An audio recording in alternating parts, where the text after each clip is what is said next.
மலையில் வந்து பார்த்தீங்கன்னா இப்போ நடத்திறப்பு இதெல்லாம் வந்து ஆரம்பிச்சிட்டாங்க. ஆனால் கேரள அரசு வந்து பார்த்தீங்கன்னா ஒரு முக்கியமான ஒரு 4 ஆணைகளை வந்து பிறப்பிச்சிருக்காங்க. ஸோ இந்த ஆணைகளை வந்து கண்டிப்பான முறையில் வந்து எல்லாரும் ஃபாலோ பண்ணணும். ஏன்னா இது எல்லாமே வந்து பார்த்தீங்கன்னா நம்மளுடைய நல்லதுக்காக தான் வந்து அவங்க சொல்லியிருக்காங்க. ஸோ அதில் என்னென்ன சொல்லியிருக்காங்க அப்படின்ற விஷயத்த வந்து இப்போ சொல்கிறேன். முதல் விஷயமா என்ன சொல்லியிருக்காங்க அப்படின்னு வந்து பார்த்தீங்கன்னா ரீசெண்ட் டைம்ஸில் வந்து கேரளாவில் கிட்டத்தட்ட 32 பேர் வந்து பார்த்தீங்கன்னா அந்த மூளை காய்ச்சல் அப்படின்ற மாதிரியான ஒரு நோயினால் வந்து இறந்து போயிருக்காங்க. ஸோ இது வந்து எதுக்குப்பா இப்போ ஐயப்ப பக்தர்களுக்குலாம் இது வந்து சொல்லிட்டு இருக்கீங்க அப்படின்ற மாதிரி கேட்கலாம். ஆக்சுவலாக வந்து பார்த்தீங்கன்னா இதுக்கு வந்து பார்த்தீங்கன்னா அமீபிக் பாலிடிக்ஸ் அப்படின்ற மாதிரியான ஒரு வைரஸ் இன்ஃபெக்ஷனால் வரக்கூடியது தான் வந்து இந்த மூளை காய்ச்சல். இது இந்த வைரஸ் வந்து எங்கே வந்து அதிகமாக இருக்கும் அப்படின்னு வந்து பார்த்தீங்கன்னா அதிகமாக நீர் தேங்கி இருக்கிற நீர்நிலைகளில் தான் வந்து இந்த வைரஸ் வந்து அதிகமாக இருக்கும்.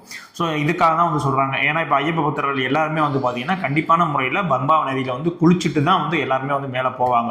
ஸோ அதனால அந்த நீர்நிலைகளில் வந்து பார்த்தீங்கன்னா எல்லாருமே மொத்தமாக வந்து குளிக்கிறாங்க. ஸோ ஒரே இடத்துல வந்து அசம்பிள் ஆகிறாங்க. அது இல்லாமல் தண்ணி வந்து இன்னொரு இடத்துல இருந்து அப்படி வந்துட்டு இருக்கு, டிராவல் ஆகிட்டு இருக்கு. ஸோ சில இடங்களில் வந்து நீர் தேங்கி கூட இருந்திருக்கலாம். ஸோ அதில் வந்து அந்த அமீபிக் அப்படின்ற மாதிரியான வைரஸ் இருந்துச்சு அப்படின்னா கண்டிப்பாக வந்து அதை நம்மளை பாதிக்கிறதுக்கான வாய்ப்பு வந்து அதிகமாக இருக்குது. ஸோ அதற்காக தான் வந்து எச்சரிக்கை பண்ணுறாங்க. என்ன சொல்லியிருக்காங்க அப்படின்னா நீங்கள் வந்து இந்த பம்பா நதியில் வந்து குளிக்கிறீங்க அப்படின்னா கண்டிப்பாக வந்து உங்களுடைய மூக்கு உங்களுடைய வாய் இதெல்லாம் வந்து மூடிக்கங்க, மூடிட்டு வந்து நீங்கள் வந்து குளிச்சுட்டு வந்து போங்க அப்படின்ற மாதிரி சொல்லியிருக்காங்க.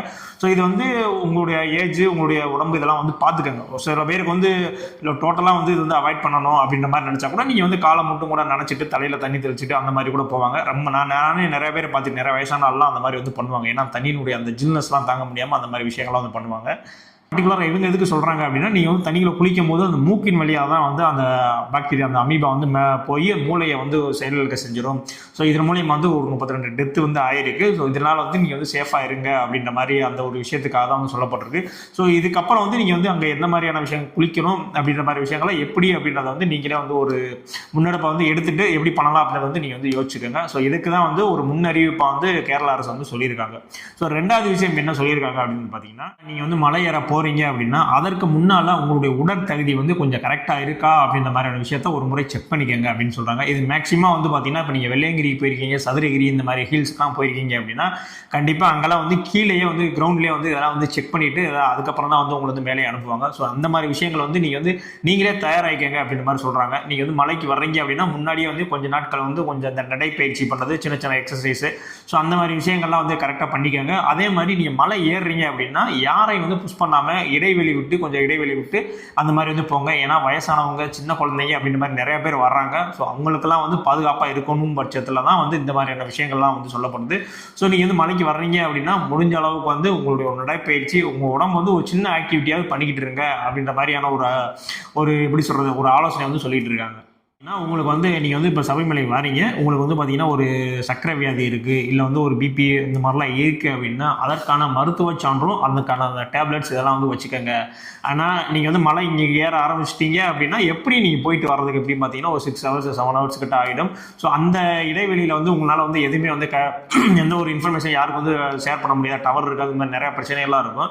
ஸோ அதனால் நீங்களே வந்து டேப்லெட்ஸ் அதெல்லாம் வந்து கொண்டு வந்துருங்க. முடிந்த அளவுக்கு அதுக்கான மருத்துவ சான்று வந்து கொண்டு வாங்க. அதை வந்து கீழே வந்து செக் பண்ணுவாங்க அப்படின்ற மாதிரி ஒரு விஷயம் வந்து சொல்லப்பட்டிருக்கு. ஸோ அடுத்தபடியாக வந்து பார்த்தீங்கன்னா முடிந்த அளவுக்கு நீரை வந்து கொதிக்க வச்சு கொடுங்க. கீழே இருக்க அந்த ஹோட்டல்ஸ் இதெல்லாம் சாப்பிட்டா கூட நீட்டாக கையெல்லாம் வந்து வாஷ் பண்ணிட்டு கொஞ்சம் சுத்தமாக இருங்க அப்படின்ற மாதிரியான விஷயங்கள் சொல்லப்பட்டிருக்கு.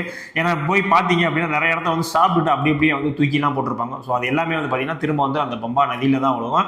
ஸோ அங்கேயே வந்து குளிச்சுட்டு இந்த ட்ரெஸ்ஸுகளையும் வந்து பார்த்தீங்கன்னா அப்படியே தூக்கி போட்டுருவாங்க. ஸோ இதெல்லாம் வந்து ஒரு மொத்த குவியலாக இருந்து தான் வந்து அந்த பம்பா நதியை வந்து கெடுது. ஸோ இதனால தான் வந்து இந்த தேங்குதில்ல, ஸோ இதனால தான் வந்து அந்த பாக்டீரியாஸ் இதெல்லாம் வருது. இதனால தான் வந்து அந்த மூளை காய்ச்சல் வந்து ஏற்படுது. ஸோ நம்ம செய்யக்கூடிய இந்த சின்ன சின்ன விஷயங்கள்னால தான் வந்து அங்கே வந்து அவ்வளோ தூரம் வந்து பாதிப்பு வந்து ஏற்பட்டு இருக்கு. ஸோ அது மட்டும் கிடையாது, உங்களுக்கு வந்து மருத்துவத்துக்கு வந்து ஒரு சின்ன ஆலோசனை வந்து சொல்லப்பட்டிருக்கு. என்ன சொல்லியிருக்காங்க அப்படின்னா உங்களுக்கு ஏதாவது எமர்ஜென்சி, அதாவது ஏதாவது ஒரு வீசிங் மாதிரி வந்துட்டு இருக்கு, இல்லை வந்து ஒரு டேப்லெட் மறந்துட்டு இந்த மாதிரி சில விஷயங்கள் இருக்குல்ல உங்களுடைய ஹெல்த் சம்மந்தமாக அது மாதிரி இருந்துச்சு அப்படின்னா கண்டிப்பாக எமர்ஜென்சி வந்து இந்த நம்பரை கான்டாக்ட் பண்ணலாம் அப்படின்ற மாதிரி சொல்லியிருக்காங்க. ஏன்னா 0473520323. ஸோ இந்த நம்பருக்கு வந்து நீங்கள் கான்டாக்ட் பண்ணீங்க அப்படின்னா கண்டிப்பாக வந்து உங்களுக்கு வந்து உதவி கிடைக்கும் அப்படின்ற மாதிரி சொல்லப்படுது. ஸோ கேரளா அரசு சொன்ன இந்த 4 விதிமுறைகளையும் நம்ம கண்டிப்பான முறையில் வந்து ஃபாலோ பண்ணி தான் ஆகணும். ஸோ அப்போ தான் வந்து நம்மளுக்கும் நல்லது, அங்கே இருக்கவங்க எல்லாத்துக்குமே நல்லது. ஸோ முடிஞ்ச அளவுக்கு இதெல்லாம் ஃபாலோ பண்ணிவிட்டு நம்மளுடைய ஐயப்பனுடைய தரிசனத்தை வந்து நல்ல முறையில் போய் பார்த்துட்டு வருவோம் அப்படின்றது தான் வந்து என்னுடைய கருத்து.